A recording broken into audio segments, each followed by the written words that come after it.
ఒక మనిషిని రంపంతో నిలువుగా 2 భాగాలుగా కట్ చేసే టార్చర్ నుంచి మనిషి బ్రతికుండగానే తన చర్మాన్ని వేరు చేసే టార్చర్ వరకు చరిత్రలో ఉన్న టాప్ 10 ఏన్షియంట్ టార్చర్ మెథడ్స్ ఏంటో మీరు తెలుసుకోవాలనుకుంటున్నారా? Then this episode is for you. Hi everyone, this is Vikramaditya and welcome to my channel. సాధారణంగా మన సినిమాలలో గోళ్లు పీకడం, పొట్టపైన ఎలకను వదిలి దానిపైన ఒక టబ్బు పెట్టడం, ఇలాంటి టార్చర్ మెథడ్స్ మీరు చూసే ఉంటారు. కానీ మన రాజుల కాలంలో నిజాన్ని రాబట్టడం కోసం, గూఢచారుల్ని శిక్షించడం కోసం, తప్పు చేసిన వాళ్ళని హింసించడం కోసం ఊహించడానికే ఎంతో భయంకరంగా అనిపించే టార్చర్ మెథడ్స్ ని యూజ్ చేసేవారు. ఈ టార్చర్ మెథడ్స్ ఎంత భయంకరంగా ఉంటాయంటే ఎవరి చేతైనా నిజం చెప్పించాలి అనుకుంటే వాళ్ళని టార్చర్ చేయాల్సిన అవసరం లేదు.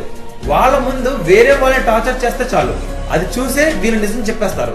ఒకవేళ మీరు సెన్సిటివ్ పర్సన్ అయితే దయచేసి ఈ ఎపిసోడ్ ని స్కిప్ చేయండి. లేదు నాకు నాలెడ్జే ఇంపార్టెంట్ అని అనుకుంటే let us start our count down. But one condition, ఈ వీడియో మీకు నచ్చితే ఈ వీడియో ఎండ్ అవ్వగానే మీరు నా యూట్యూబ్ ఛానల్ ని సబ్స్క్రైబ్ చేయాలి. That's the deal. Okay, number 10 brazen bull.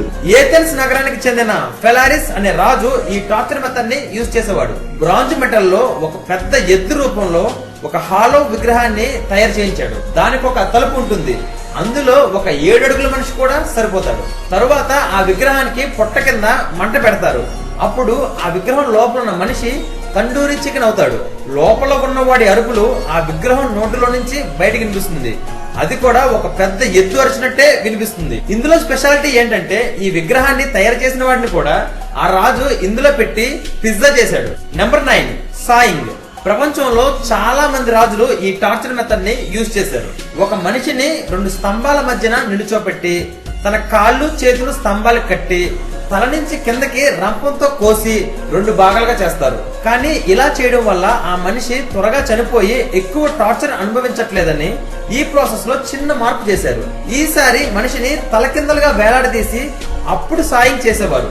ఇలా చేయడం వల్ల తన బ్లడ్ అంతా హెడ్ లోకి అక్యుములేట్ అయ్యి తన హార్ట్ కట్ అయ్యేంత వరకు కూడా బ్రతిగా ఉంటాడు. అంటే దాదాపు 4 గంటల పాటు ఈ టార్చర్ అనుభవించిన తర్వాతే తను చనిపోతాడు. నెంబర్ 8 స్కాఫిజం. ఈ ప్రాసెస్ లో ఒక మనిషిని నీళ్ళల్లో తేలే ఒక హాలో చెట్టు లాంటి దాంట్లో పెట్టి తనకి పాలు తేనె కలిపిన మిశ్రమాన్ని తాగించి మిగిలిన మిశ్రమాన్ని తన ఒంటి పైన జల్లేవారట. తరువాత తనని ఒక చెరువులో వదిలేసేవారట.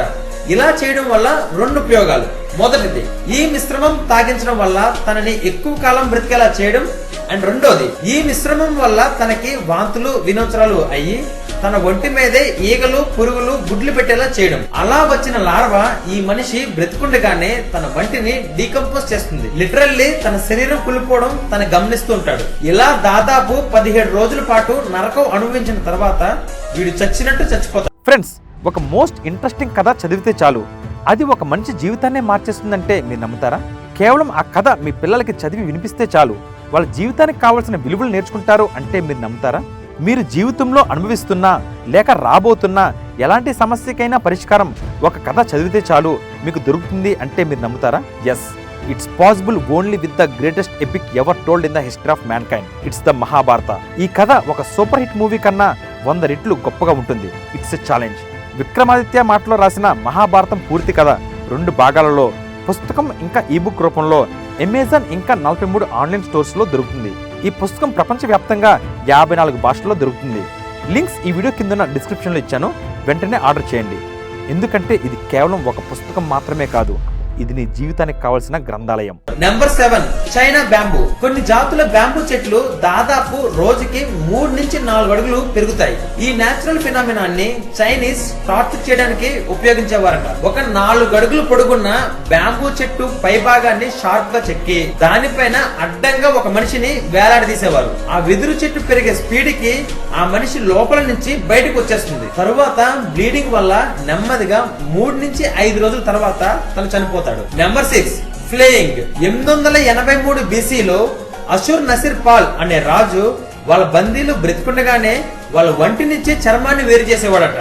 ఇలా చేసిన తర్వాత కూడా ఆ బందీలు 1 నుంచి 3 రోజుల వరకు బ్రతికేవారట. తరువాత బ్లడ్ లాస్ వలనో ఇన్ఫెక్షన్ వలనో వాళ్ళు చనిపోయేవారు.